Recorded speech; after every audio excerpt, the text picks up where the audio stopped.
I'm L. Leon Williams, and I'm a reader. As a matter of fact, I have a reading now posted from the King James Version Red Letter Edition of the Holy Bible on the YouTube, and you can find it under the Cycle Club, this channel. Thank you. I've been asked to do another reading from Improving Voice and Articulation, 2nd edition, Hilda B. Fisher. And I'm reading concerning the nostril cavity as a resonator. The nostril cavity as a resonator. The nostril cavity is the least used of the vocal resonance cavities.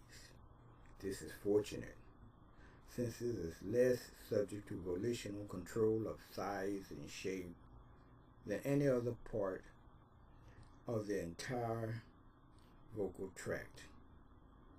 The nostril cavity is actually a pair of cavities. The dividing wall or septum between the nostrils extends back as far as the point where the velum joins to the hard palate. This septum is composed of bone covered with mucous membrane, extending from the roof of the hard palate to the floor of the brain cavity. The septum is cartilage in the front part of the nose, extending into each of the nostril cavities from the sides are curled over shells of bone called turbinates. The nostril passages are tortuous and crowded. At the rear, this pair of convoluted passages converges into the single cavity called the nasopharynx. The nostril cavity is ideally constructed for its primary function as an air filter in inhalation.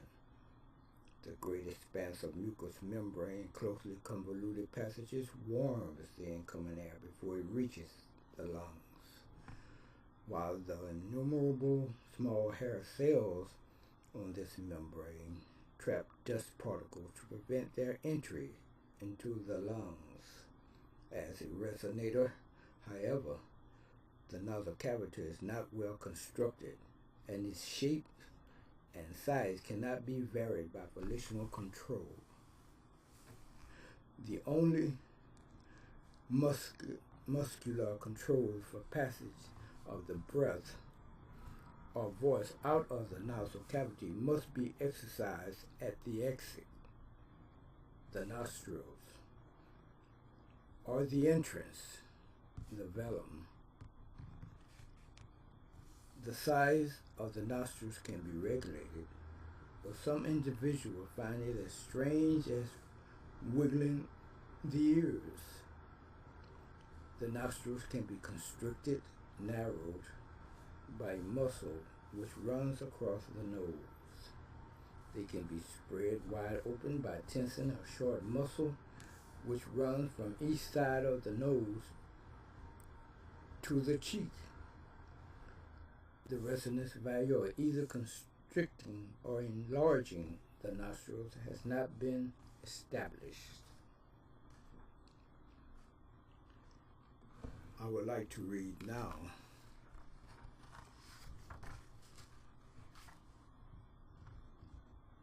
something from H.M.S. Pinafore. When I was a lad, I served a term as office boy to an attorney's firm. I cleaned the windows and I swept the floor, and I polished up the handle of the big front door. I polished up that handle so carefully that now I am the ruler of the Queen's Navy. Of legal knowledge, I acquired such a grip that they took me into the partnership, and that junior partnership, I ween, was the only ship that I ever had seen. But that kind of ship so suited me that now I am the ruler of the Queen's Navy. Okay, that was from HMS Pinafore. I will read now another Burt L. Taylor, The Dinosaur. Behold the mighty dinosaur, famous in prehistoric lore, not only for his weight and strength, but for his intellectual length. You will observe by these remains the creature had two sets of brains, one in his head, the usual place, the other at his spinal base.